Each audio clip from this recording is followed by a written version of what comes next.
नमस्कार दोस्तों, तो इस वीडियो में हम बात करेंगे अवतल दर्पण के द्वारा प्रतिबिंब का बनना। दोस्तों यहाँ पे जो बने हुए हैं प्रतिबिंब, ये बने हुए हैं सभी अवतल दर्पण के द्वारा।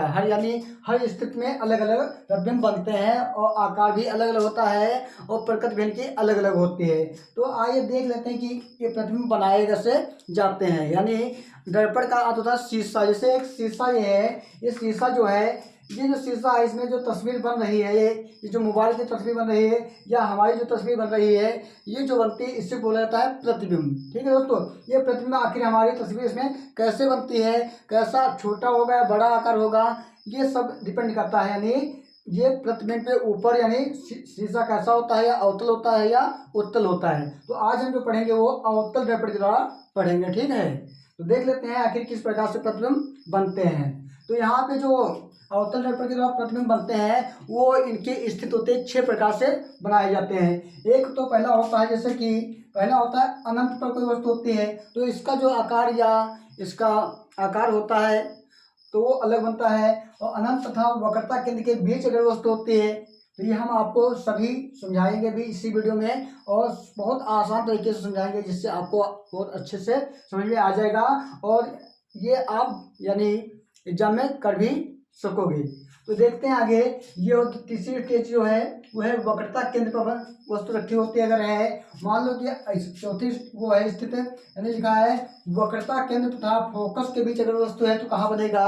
और पांचवा जो है फोकस पर अगर वस्तु होती है तो प्रतिबिंब कैसा कहाँ बनता है। और छठा जो होता है मुख्य फोकस तथा ध्रुव के बीच अगर वस्तु होते हैं तो उसका प्रतिबिंब कैसा कहाँ बनता है। ये सभी चीजें हम आज जानेंगे। तो सबसे पहले हम जानेंगे कि आखिर दर्पण हमको यानी जो दर्पण है अवतल ये बनाया कैसे जाता है।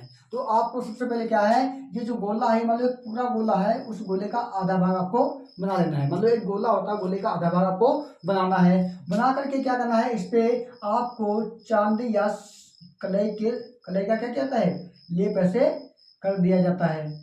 हम आपको ये बना के दिखा रहे हैं, जैसे ये बना ये बनेगा ऐसे ही सभी ये बने हैं। ठीक है, कोई दिक्कत नहीं रहेगी।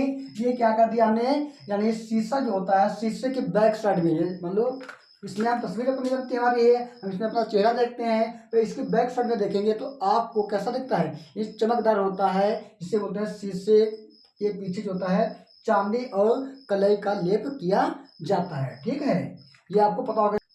ये देख रहे हैं यहाँ पे, ये देखो सफेद सफेद दिख रहा है, तो यही जो है ये इसी को बोलते हैं चांदी या कलई का लेप होता है। ठीक है, अगर ये नहीं होगा तो आप इसमें तस्वीर अपनी नहीं देख सकते हो। देख सकते हो, अगर मान लो ये जो पीछे वाला बैक साइड नहीं होगा तो आप इसमें अपनी तस्वीर नहीं देख सकते हो, प्रतिबिंब नहीं बनेगा। ठीक है, तो आइए देख लेते हैं कैसे क्या प्रतिबिंब बनता है। तो यहाँ पे देखेंगे आगे, तो ये बना लिया हमने, इसको बोलते हैं M1 और M2। ये क्या है, परावर्तक पृष्ठ को कहा जाता है। और क्या होता है, इसमें एक बीच में बिंदु होता है जिसे बोलते हैं P जो होता है इसको बोलते हैं ध्रुव। क्या बोलते हैं, ये ध्रुव है। और क्या होता है, ये जो लाइन खींची होती है ध्रुव, यहाँ ध्रुव से P से एक लाइन खींची होती है जिसे बोला जाता है मुख्य अक्ष कहा जाता है। ये बातें आपको याद होनी चाहिए। जो मुख्य अक्ष होता है इसमें एक बिंदु इसी पे होता है क्या, F, इसे मुख्य फोकस कहते हैं। और इसके कुछ दूरी पर और एक बिंदु होता है C, इसे बोलते हैं वक्रता केंद्र। क्या बोलते हैं, वक्रता केंद्र। ये बातें आपको याद रखनी है, क्योंकि ये नहीं अगर पता होगा तो आप कोई प्रतिबिंब नहीं बना पाओगे। और ये क्या है, ये जो है इसको बोलते हैं क्या, मुख्य फोकस।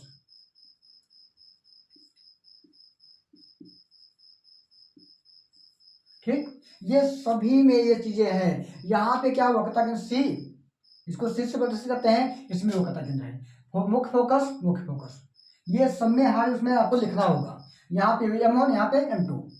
कोई स्टेज हो यानी स्थित हो, बस सब में आपको दर्पण ऐसा ही बनाना है, सेम बनाना है। ठीक है, जितना लिखने के बाद क्या होता है, अब हमने ये हमारा जो दर्पण हो गया बन गया है। दर्पण में अब प्रतिबिंब कैसे बनता है, जहां जैसी वस्तु रखी हो उसी के हिसाब से प्रतिबिंब बनता है। तो सबसे पहले हम बात करेंगे इनके नियम, ये कुछ होते हैं, यानी प्रतिबिंब बनने के नियम होते हैं। कितने नियम होते हैं, बस 3 नियम होते हैं। आपको ये 3 अगर नियम याद है तो आप प्रतिबिंब आसानी से बना सकते हो। और ये नियम आपको याद भी हो जाएंगे अभी अभी। तो कैसे याद किए जाएंगे, तो आइए देख लेते हैं नियम को। जैसा कि नियम जो होते हैं, अगर मान लो कोई वस्तु, कोई यहाँ पर एक वस्तु रखी है, क्या रखी है, एक वस्तु रखी है, जो ये वस्तु रखी है यहाँ से अगर कोई वस्तु रखी है तो वस्तु से क्या होते हैं, निकलते हैं किरणें निकलती हैं। क्या निकलते हैं, इसका नाम है ए बी।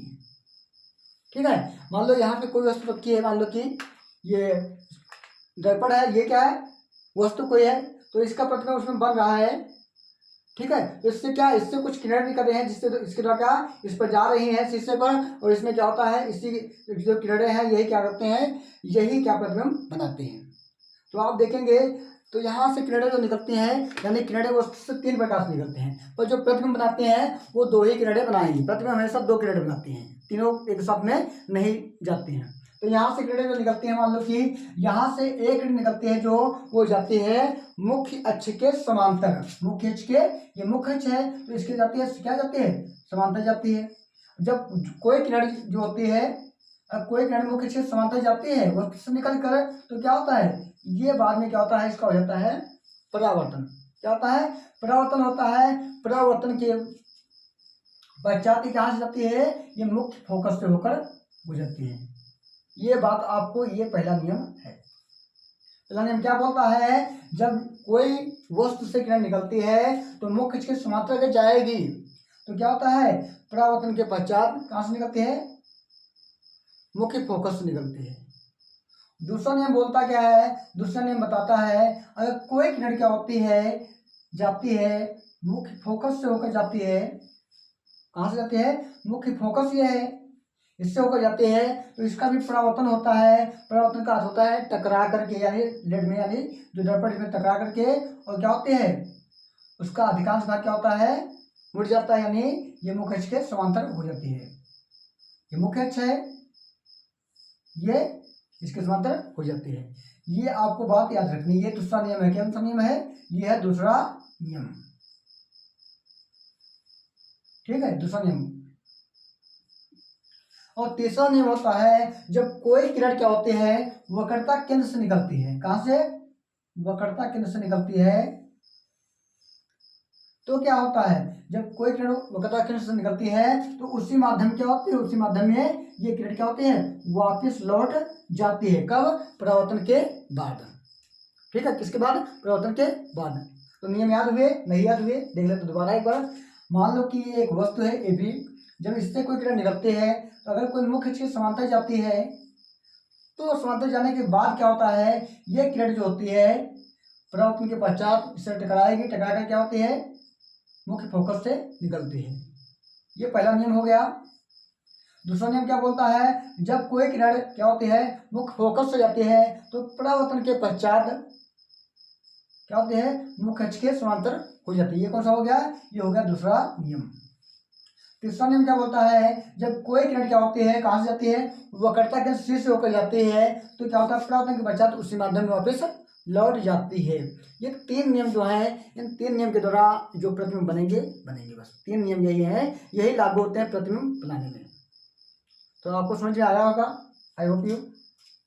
ठीक है, तो अब इसी के माध्यम से, इन नियम के माध्यम से क्या करते हैं, हम बनाएंगे प्रतिबिंब। तो इसमें कभी कोई बनाए इसका नहीं, इसका बना के भी बताएंगे। पहले हम देखेंगे इन्हें, अनंत पर कोई वस्तु अगर स्थित है तो उसका प्रतिबिंब कहाँ पर बनेगा, कैसा बनेगा, इसके बारे में देख लेते हैं। जैसा कि आप देख रहे हैं कि यहाँ पे हमने बना के पहले से ही रख दिया है, पर बना कैसा है ये अभी नहीं पता आपको, है कि यहाँ प्रतिबिंब कैसा बन रहा है, इसका आकार कैसा है, स्थिति कैसी है, प्रकृति कैसी है, ये आपको बिल्कुल नहीं पता है। तो अभी पता हो जाएगा, आप फटाफट जवाब दोगे। अभी इसमें आप अपने मन से बता दोगे कि कौन सा प्रतिबिंब कैसा बना है। ये हम आपको अभी अभी याद करवा देंगे, समझा देंगे बिल्कुल आसान शब्दों में। तो यहाँ देख रहे हैं कि यहाँ पे जो वस्तु कोई है, अनंत है। क्या है, अनंत पर कोई वस्तु रखी है। अनंत क्या होता है, यहाँ जहाँ की हमको दूरी निश्चित नहीं होती है उससे बोला जाता है अनंत। मान लो कि हमारा जहाँ तक हमारी निगाह जा रही है तो वहाँ पे कुछ हमको अच्छे से दिखाई दे रही है, उसकी दूरी हम निश्चित नहीं कर पा रहे हैं, तो उससे कहा जाता है अनंत। तो यहाँ देख रहे हैं कि यहाँ पे क्या है, ये ध्रुव पी है, पी से यहाँ फोकस है, ये क्या है, सी है, पर इसके बाद में ये मुख्य अक्ष यहाँ तक गई, इसके पीछे कोई बिंदु नहीं है, बिंदु नहीं है और ये मुख्य अक्ष भी नहीं है, तो इसको बोला जाता है अनंत। क्या बोला जाता है? अनंत। कोई वस्तु अगर अनंत पर रखी होती है तो क्या होता है, हमेशा होता है वस्तु से कितनी किरणें निकलती हैं? दो। एक किरण निकलती है जो क्या होता है, ये जाती है मुख्य फोकस से होकर जाती है, मुख्य फोकस से होकर जाती है। हमने बताया अगर कोई किरण मुख्य फोकस से होकर जाती है तो परावर्तन की पहचान क्या होती है? मुख्य अक्ष के समांतर हो जाती है। ये क्या है? पहला नियम है, ठीक है। और दूसरा नियम क्या होता है, अगर कोई किरण क्या होती है वक्रता के शीर्ष से होकर जाती है तो क्या होता है? बताइए बताइए बताइए, अगर याद हो किया है, समझ में आया होगा, तो उसी माध्यम में वापस लौट जाती है। कब? परावर्तन के बाद, ठीक है।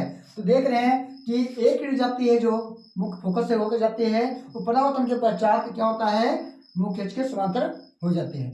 दूसरी किरण जो होती है, क्या होती है? वक्रता के शीर्ष से जाती है, वो परावर्तन की पहचान क्या होती है? उसी माध्यम में वापस लौट जाती है। अब ये क्या होती है? परावर्तन के बाद जब जहाँ किरणें मिलती हैं वहीं बनता है प्रतिबिंब। तो यहाँ बताइए, ये किरण ऐसे करके गई है, ये गई है ऐसे फोकस से, और इसमें परावर्तन इसका हो गया, इसी माध्यम में क्या होती है? यानी मुख्य के समांतर हो जाती है। दूसरी किरण क्या होती है? ये जा रही है सी से और इसका परावर्तन होता है, उसी माध्यम में क्या होती है? वापस लौट जाती है। लौटती है तो ये कहाँ मिलते हैं? ये बिंदु क्या मिलती हैं? ये पर मिलती हैं।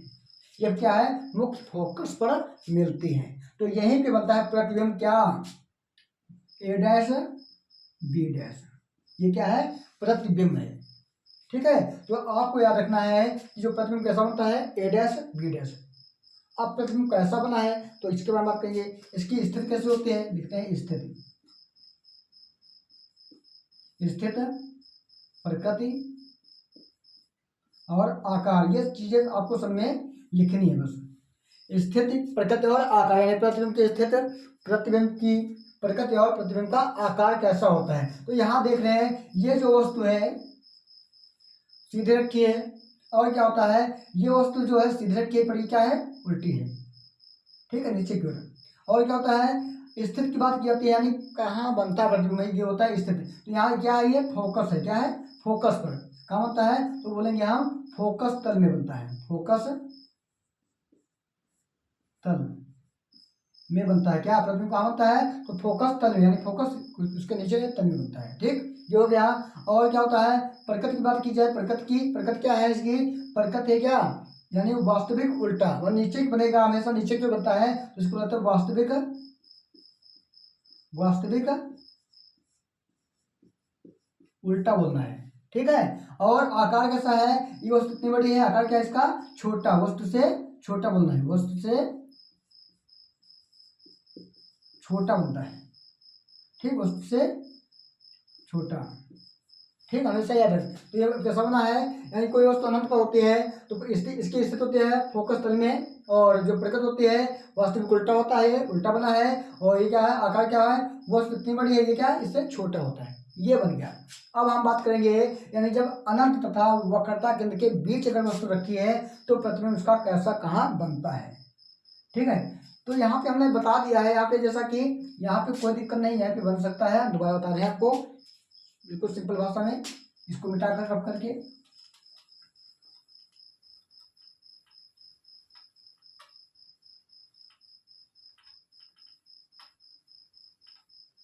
समझ में तो आएगा होगा। तो यहाँ पर 1 मिनट बना देते हैं। कौन? ये हो गई मुख्य अक्ष, ठीक है। ये क्या है? फोकस है। ये क्या है? सी है, ठीक है। अब क्या वस्तु कहाँ रखी है? अनंत और वक्रता केंद्र के बीच। तो ये क्या है? ये वक्रता केंद्र, ये क्या है? अनंत है, ठीक, क्या है? अनंत है, ठीक, अनंत है, ये वक्रता केंद्र है, ठीक है। तो इसके बीच में रखी, यहाँ पे वस्तु रखी मान लो, हमेशा दूरी इसकी कम करते जाएंगे, ठीक है। यहाँ पे अगर कोई वस्तु रखी है तो क्या होता है? यहाँ पर कोई वस्तु रखी है तो आपको पता है यहाँ इस वस्तु का नाम क्या है? ए और बी, ठीक है। इससे क्या होते हैं? कितने किरणें निकलते हैं? 2 किरणें। कितने निकलते हैं? 2 किरणें। कौन कौन सी बताइए? अच्छा, तो एक निकलती है जो मुख्य अक्ष के समांतर जाती है। कहाँ से जाती है? मुख्य अक्ष के समांतर जाती है। हमने नियम बता दिया, अगर कोई किरण मुख्य अक्ष के समांतर जाती है तो कहाँ से निकलती है? मुख्य फोकस से होकर, परावर्तन की वजह मुख्य फोकस से होकर निकलती है। और दूसरी किरण क्या होती है, दूसरी किरण यहाँ से जा नहीं पाएगी, जाएगी कहाँ से, फोकस से जाती है। दूसरी किरण कहाँ से जाती है, मुख्य फोकस से जाती है। और क्या होता है, परावर्तन के पश्चात क्या होती है, मुख्य अक्ष के समांतर हो जाती है। कहाँ जाते हैं, मुख्य अक्ष के समांतर हो जाते हैं। थोड़ा पीछे बनेगा, ठीक, कहाँ हो जाती है, मुख्य अक्ष के समांतर हो जाती है। अब बताइए, अच्छा ये किरण यहाँ से गई और क्या हुआ, इसमें टकरा कर मुख्य अक्ष के समांतर क्या होती है, मुख्य फोकस से भी जाती है। दूसरी किरण जो होती है, मुख्य जो फोकस से जाती है, परावर्तन के पश्चात कहाँ से निकल जाती है, मुख्य अक्ष के समांतर हो जाती है। ये दोनों किरण कहाँ मिल रही हैं, ये दोनों किरण जो है ये मिल रही है जो वक्रता केंद्र है और मुख्य फोकस है, इसके बीच में मिल रही है। तो यही बनाती प्रतिबिंब क्या है, ए डैश और बी डैश प्रतिबिंब बनाते हैं। ठीक है, तो आप बताइए, अनंत तथा वक्रता केंद्र के बीच अगर कोई वस्तु रखी है तो प्रतिबिंब कैसा और कहाँ बनता है, समझ में आया। यहाँ देख रहे हैं, तो प्रतिबिंब कहाँ बनता है, कैसा बनता है, अब इसका बताएं, आपको बताना है स्थिति क्या होती है। स्थिति इसकी क्या है, यानी वक्रता केंद्र और फोकस के बीच ये क्या है, स्थित है। वक्रता केंद्र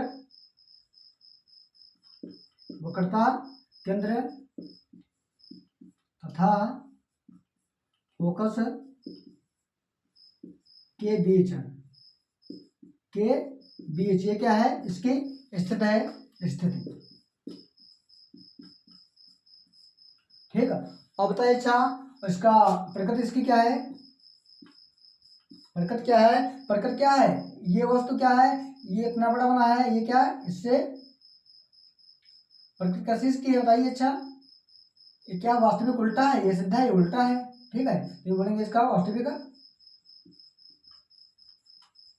उल्टा। ठीक है, क्या प्रकृति है। अब इसका आकार कैसा होता है, इससे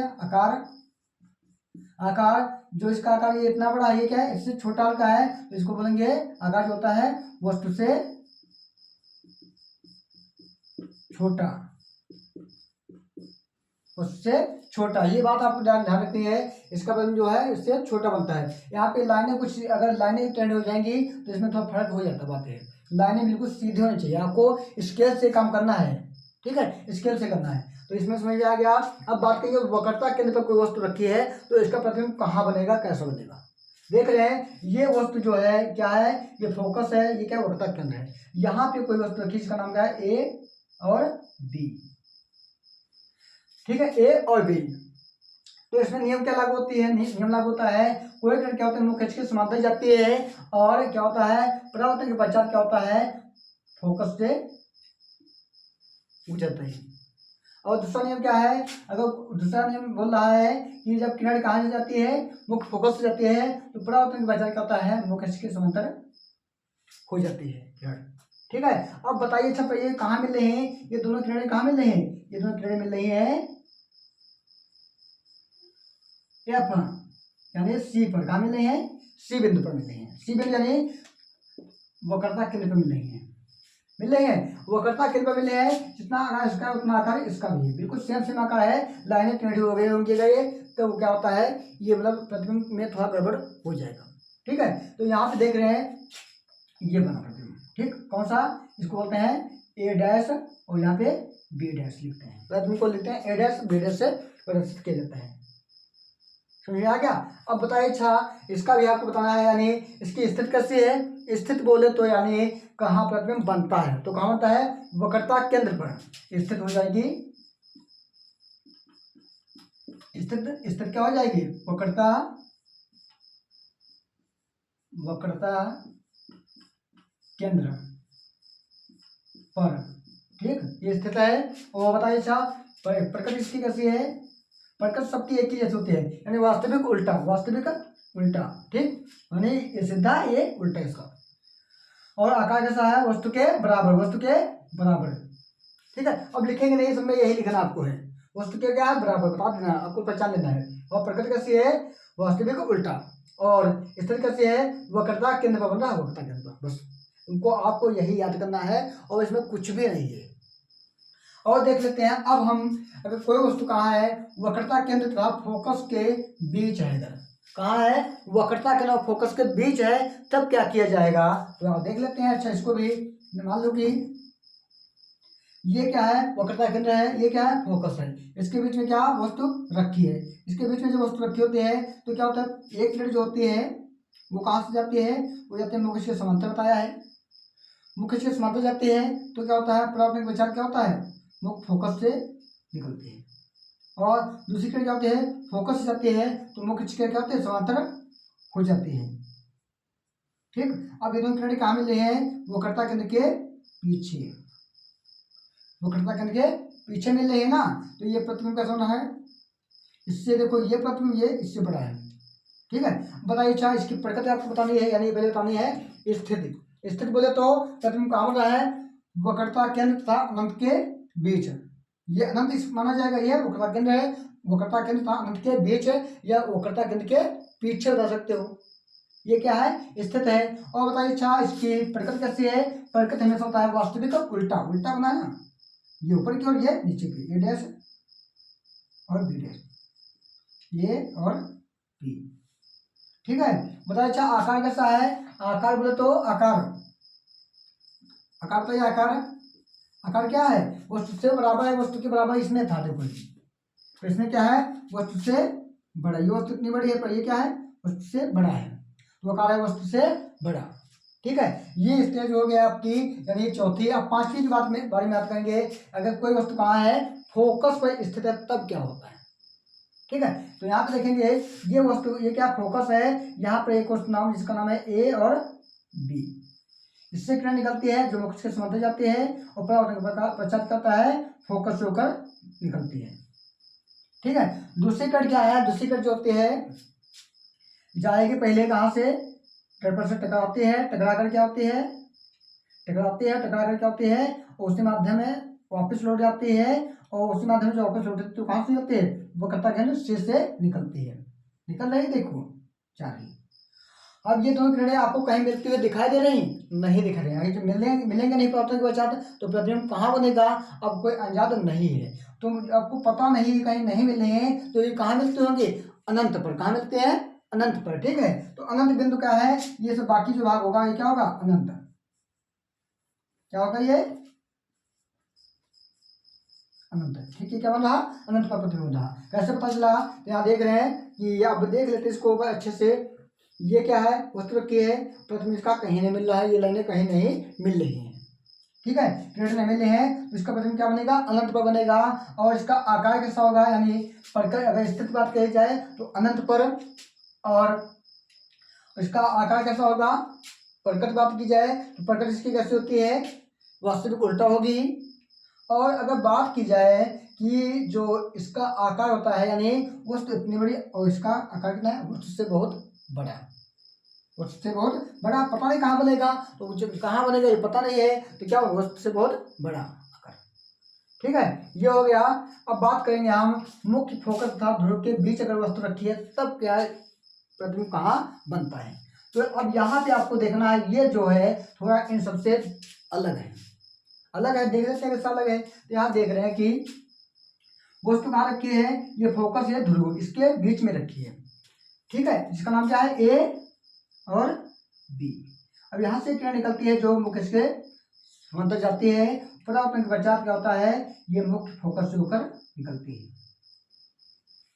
ठीक, दूसरी ग्रेड क्या होती है, ये जो जाती है यानी जाती है दर्पण पे जाती है, उससे निकल कर दर्पण से टकरा के क्या होती है, उसी माध्यम में क्या होती है, वापस लौट करके मुख्य यानी वक्रता केंद्र शीर्ष से निकलती है। अब ये निकलती है तो अगर हम इसको लंबवत करेंगे एक दूसरे के, तो क्या होता है, ये किरणें कहीं मिलती हुई दिखाई देती हैं, कहीं मिलती हुई दिखाई देती हैं। तो मिलती कहाँ है, ये दोनों किरणें मिलती हैं, यानी ये क्या दर्पण है, दर्पण के पीछे, दर्पण के पीछे और अनंत पर कहाँ मिलती है, या बोल सकते हो दर्पण के पीछे, या बोल सकते हो दर्पण के पीछे, और इसका नाम क्या है, ध्रुव पी के पीछे और अनंत पर मिलते हैं। ठीक है, वो प्रतिबिंब कैसा होता है, स्थिर बोले तो दर्पण के पीछे हो गया। ठीक है, और प्रकृति बोले तो क्या है, वास्तविक उल्टा नहीं, यहाँ पे ये क्या हो गया, आभासी सीधा बोला जाता है। अगर कोई वस्तु सीधी बनती है इसको बोलेंगे आभासी, आभासी सीधा बनता है इसमें है। और वो प्रकृति ये आभासी सीधा है और जो आकार इसका है ये क्या है, वस्तु से बड़ा, वस्तु से बड़ा, वस्तु से बड़ा। ठीक है, इसका प्रतिबिंब कौन सा होता है, ए डैश और बी डैश बनता है। ठीक है, और प्रकट कैसे होता है, स्थिर कैसे बता दिया है, यानी दर्पण के पीछे। ठीक है, तो यहाँ पे जो है इसमें आभासी सीधा बनता है, बाकी में सभी जो प्रतिबिंब बनते हैं वो वास्तविक उल्टा बनते हैं। ये आपको याद रखना है, बस इतना वो है कि अगर कोई वस्तु की रखी है मुख्य फोकस और ध्रुव के बीच होते तब बनता है आभासी सीधा, बाकी में जो प्रतिबिंब बनता है वो हमेशा हमेशा उल्टा ही बनता है, वास्तविक उल्टा। तो आपको ये समझ में आया होगा कि प्रतिबिंब कैसे क्या बनते हैं और कहाँ पर कौन प्रतिबिंब बनता है, ये समझ में आपको आ गया होगा। एक बात दोबारा देख लेते हैं, अगर कोई वस्तु कहाँ है, अनंत तो होती है, तो इसका मतलब क्या होता है, क्या होता है, यानी फोकस पे बनता है, वस्तु के बहुत छोटा बनता है, और क्या होता है इसकी प्रकृति जो होती है वो प्रकृति कैसे होती है, वास्तविक उल्टा। ठीक, वास्तविक उल्टा, इसमें वास्तविक उल्टा, सब में 5 में वास्तविक उल्टा है, एक में आभासी सीधा बनता है। ठीक है, ये सब बात याद रखना है। प्रतिबिंब कहाँ जैसे बनता है, यहाँ पे क्या है, पहले फोकस पर बनता है, फिर क्या फोकस और वक्रता केंद्र के बीच बनता है, देख रहे हैं यहाँ पे। यहाँ पे क्या है, यहाँ पे क्या बनता है, यानी वक्रता केंद्र पर ही, वक्रता केंद्र पर कोई वस्तु होती है वक्रता केंद्र पर ही बनता है प्रतिबिंब। और क्या होता है, यहाँ पे अगर कोई वस्तु वक्रता केंद्र तथा फोकस के बीच रखी है तो यानी वक्रता केंद्र के पीछे प्रतिबिंब बनता है। ऐसे ही आपको ये सभी चीजें